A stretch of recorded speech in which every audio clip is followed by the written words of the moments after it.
A sky-piercing howl shook all the windows in the packhouse of the Dark Howler's pack, threatening to shatter them. The powerful sound echoed far into the distance, stirring every pack member with the might their alpha possessed. "Will Damon be okay?" Maya asked Caden while blinking at the dawn which cracked through the windows. They heard 4 rapid thumps when Damon landed in the garden after jumping from his balcony on the 3rd floor.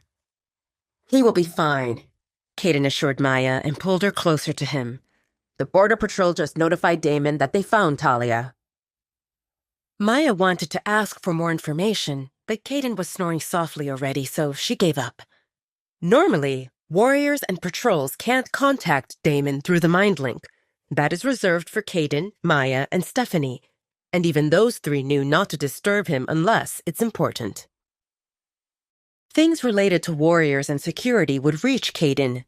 Maya would be contacted on issues related to the pack members, and anything that involved the pack house would go to Stephanie. In this case, since Damon asked them to look for the girl, the patrol who found her contacted their supervisor. The supervisor notified Damon directly, and Caden was also included in the exchange. Damon ran through the forest, and he felt his muscles tensing to the point of aching, but he still kept on pushing.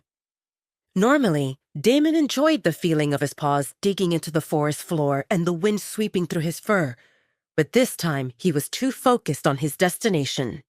They told him that a girl matching the description he provided was found, and Damon felt the urgency to confirm that it was Talia. Damon's steps paused when he saw 4 werewolves in their wolf form standing nearby. Damon whipped his head to the left and a low growl escaped him when he saw Talia sitting on the ground with her back against the tree and her eyes closed. "Who was the first to find her?" Damon asked through the mind link grimly. "It was me. Alpha." "What did you do to the girl?" The warrior whimpered. "Nothing, Alpha." "What do you mean, nothing?" Damon raged, with his teeth dangerously close to the warrior's neck. "Why is she unconscious?" "She is sleeping," one of the other 3 warriors said, because the one under Damon was nearly paralyzed with fear. Damon snorted and glanced at Talia again. "You are dismissed," Damon said curtly. "Call off the search. The girl is found. I will take it from here." The 4 warriors slowly backed away with their heads lowered. Once they confirmed that they'd put enough distance between them and Damon, they swiftly disappeared among the trees. Damon sniffed the air to ensure no one was around before he slowly approached Talia. He couldn't believe that she just fell asleep. How careless! Doesn't she know how many guys saw her relaxed sleeping face? No one should see Talia like this with her guard down. No one. That's only for him to see. Talia was safe, and at that moment, nothing else mattered. Talia woke up in confusion. How did she find herself back in this room? Didn't she go into the forest? Talia remembered that she followed the invisible trail the plants created.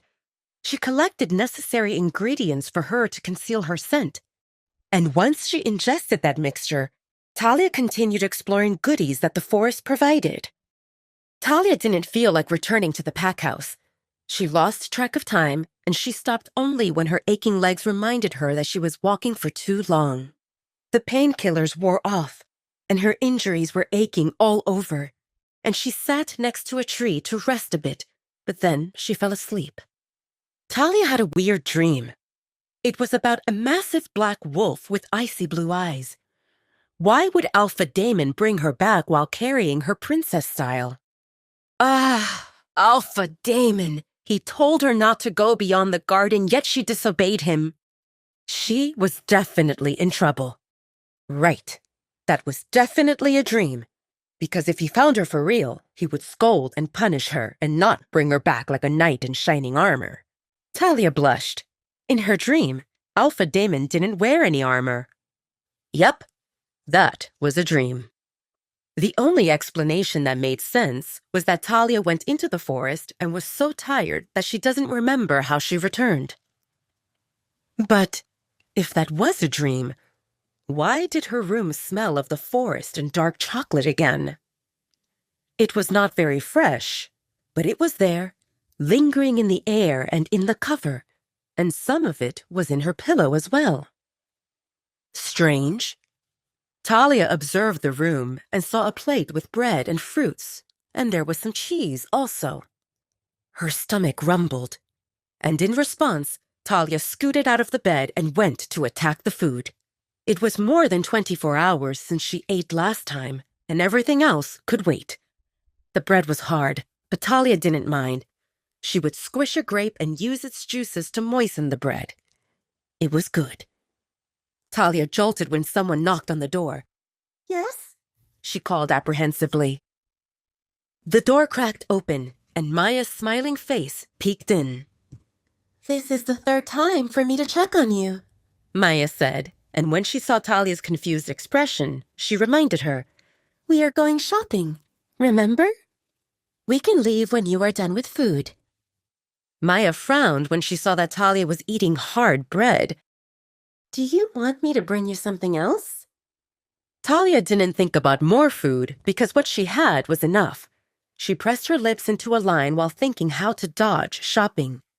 She really didn't want to go outside this room, and shopping meant leaving not only the room, but the packhouse as well. The people in the town would see her, and the ones working in stores as well. And there was a possibility that she might bump into Casey or Damon, and Talia didn't want any of it. Her eyes fell on her wrist that had a firm wrap with Velcro on it, and she got an idea. I'm sorry, Maya, but I don't feel well. Maya's smile fell. Should I call a doctor? A pang of guilt swelled in Talia's chest, but she kept on talking. No need. It's just my injuries from before. As long as I rest, I will be fine. Maya was not sure if Talia was really hurting, but she couldn't blame her for wanting some peace and quiet, and Maya definitely didn't want to call Talia out. All right, Maya said with a smile. Take rest, and we can go when you feel better. There is a nice sweet shop in town, so when we are done with shopping, I will introduce you to the best lime pie in the world. Talia's eyes sparkled and she nodded happily. If she knew that there would be pie involved, she wouldn't be so hasty to come up with an excuse. Do you want to come downstairs to eat, or should I bring you something here? Maya repeated her offer for food. Talia shook her head, rejecting the offer. Don't trouble yourself for me. These are fine. I will wash up and rest.